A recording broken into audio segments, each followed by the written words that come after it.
មានខមមិនបងប្រុសម្នាក់គាត់បានសួរថាតើយើងអាចស្រោចជូលីនស៊ីលើស្ទ្រូប៊េរីបានអត់សំណួរនេះខ្ញុំគិតថាល្អខ្ញុំគិតថាសំណួរនេះមានប្រយោជន៍សម្រាប់បងប្អូនយើងដែលចូលចិត្តដាំស្ទ្រូប៊េរី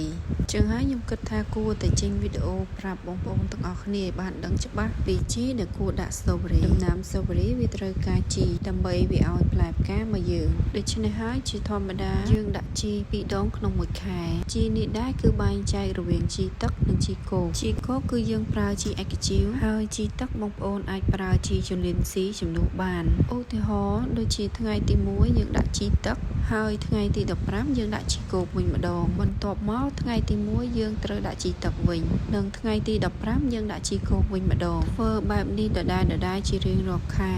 ហើយបងប្អូនសង្កេតមើលលទ្ធផលវានឹងឲ្យយើងដឹងនៅខែទី3បើបងប្អូនចង់ដឹងពីរបៀបធ្វើជីទឹករបស់គិរី admin នឹងដាក់វិធីធ្វើនៅចុងវីដេអូ